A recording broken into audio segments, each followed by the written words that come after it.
England has a reputation for being very proper and reserved, but some of the people who sat on that throne, wore that crown, and shaped that kingdom were gay, bisexual, or somewhere in between. And history did everything it could to bury it. The church called it sin. The nobles called it a scandal. Some of these rulers paid for it with their lives. But they were still human beings, and these are their stories.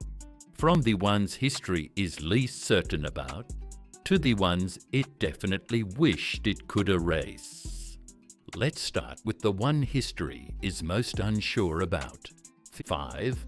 William II Rufus, reigned 1087 to 1100. William II, known as William Rufus, named for his red hair and ruddy complexion. He was the third son of William the Conqueror, which normally meant he wasn't getting much, but his father preferred him over his older brother Robert. So William got England, Robert got Normandy, and a younger brother Henry got a sum of money. Nobody was happy with that arrangement. William never married. He never fathered any children, legitimate or otherwise. For a medieval king whose entire job involved producing an heir, that is a significant thing to simply never do. Contemporary chroniclers wrote about his court being full of effeminate young men wearing long hair and fashionable pointed shoes. Some of them accused the court of being a place where men had relationships with other men, though none said it directly to his face during his lifetime. Those accusations only started appearing in writing after his death, which historians have been noting ever since. Nobody can say with certainty that William was gay. Some historians lean toward bisexual. What is certain is that he made no great effort to appear otherwise, which for the 1100 took a quiet kind of courage that rarely gets acknowledged. He died in the New Forest on a hunting trip, struck by an arrow. His brother Henry, who happened to be there that same day, immediately raced to claim the throne, whether it was a hunting accident or something more deliberate. History has never fully settled that question. If you're the kind of person who wants history that tells you the actual story and not the polished version, subscribe right now, because this gets significantly more dramatic from here. 4. Richard I, the Lionheart, reign 1189 to 1199. Richard I is one of the most famous kings England ever produced. The Lionheart, the Crusader, the man who appears in every Robin Hood story as the rightful king, wrongly absent at war. And he was genuinely a remarkable warrior, reportedly around 6'5", which was enormous for his era. What the Robin Hood stories leave out is that Richard spent roughly 6 months of his entire 10-year reign actually inside England. The rest of the time he was elsewhere, and for a significant portion of it, he was imprisoned in Austria after being captured returning from the Third Crusade. Getting him back cost England around £100,000, roughly 8 years of the country's entire tax income. To call that a problem for the Treasury would be understating it considerably. What matters here is what chronicler Roger of Hoveden, someone who knew Richard personally, wrote about him and King Philip II of France. When Richard was still Duke of Aquitaine and forming an alliance with Philip against his own father, the two were said to eat every day from the same dish, and that at night their beds did not separate them. Their affection was so apparent that Richard's own father was reportedly astonished by it. Historians debate whether this was a genuine romantic relationship or the language of close political alliance, common in medieval courts. What is clear is that Richard married Berengaria of Navarre and spent almost no time with her. They had no children. He acknowledged one illegitimate son from a woman while on campaign, so attraction to women was part of the picture as well.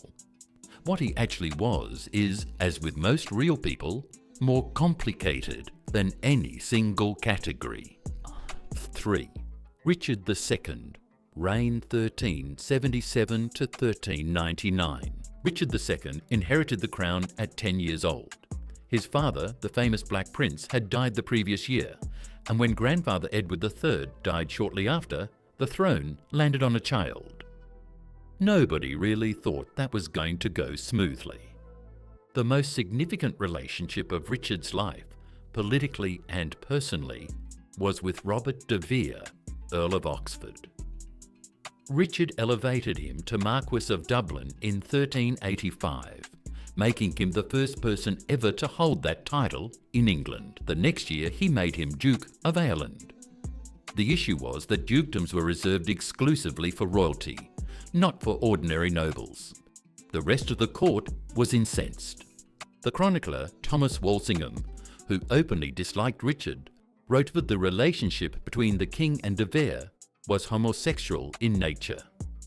The nobles eventually moved against de Vere. His forces were defeated at the Battle of Radcot Bridge in 1387. He fled the country, and Parliament sentenced him to death in absentia. He died abroad in 1392. What happened next is the part that lingers. 3 years later, in 1395, Richard had de Vere's embalmed body brought back to England for burial. Chroniclers recorded that most nobles refused to attend because their hatred for de Vere was still that fresh. But Richard had the coffin opened. He kissed his friend's hand. He looked at his face one last time. Richard was captured by his cousin Henry Bolingbroke, forced to abdicate and murdered in 1400. He was 32 years old. 2. James I of England and the 6th of Scotland, reigned 1603 to 1625. James came to the English throne in 1603 after Elizabeth I died childless. He was already James VI of Scotland and had held that title since he was 1 year old, so he arrived in England with plenty of experience as a king and very little interest in being told what he couldn't do. He married Anne of Denmark, with whom he had 7 children who survived infancy. But James was bisexual in a way that was difficult for the court to overlook. He had several male favourites throughout his reign, most notably Esme Stuart, Robert Carr, and George Villiers, whom he made Duke of Buckingham. His letters to de Villiers were not subtle. He wrote that he desired to live in the world only for Villiers' sake. One courtier of the period wrote that no husband had ever shown a wife the affection James showed his male favourites. The uncomfortable part is that James enforced harsh punishments for sodomy among his own subjects, while having a private passageway built connecting his bedroom to Villiers. That contradiction is not a rumour, it is recorded. James died in 1625. His tomb in Westminster Abbey is flanked by monuments to 2 of his lovers, George Villiers on one side, Esme Stuart on the other. 1. Queen Anne, reign 1702 to 1714. Queen Anne is where this history becomes the most human and the hardest to sit with.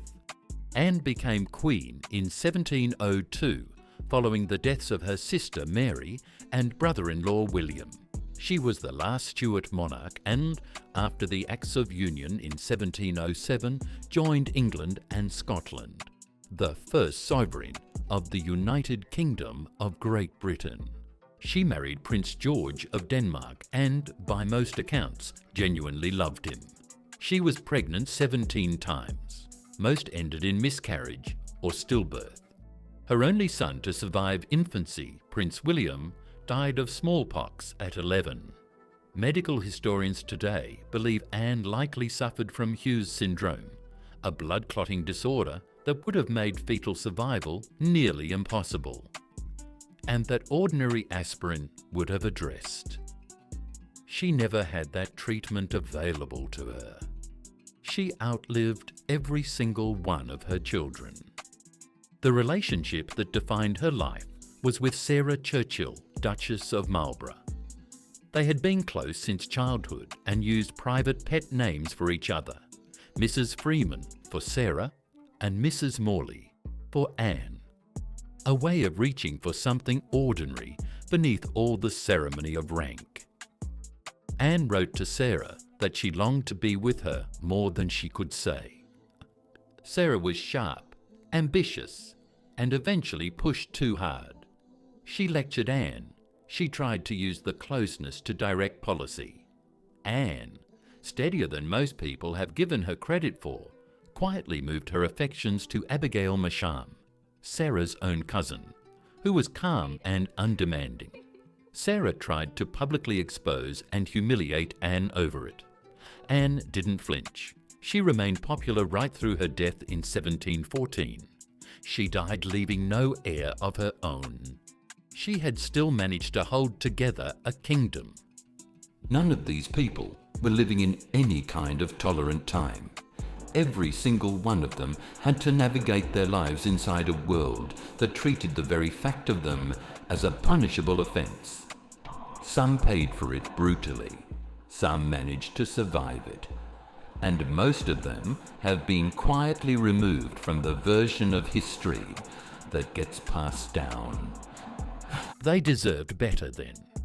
They deserve to be remembered honestly now. If this is the kind of history you want, subscribe, leave a like, and let the algorithm know it matters. Because the more people watch, the harder it is to bury these stories a second time.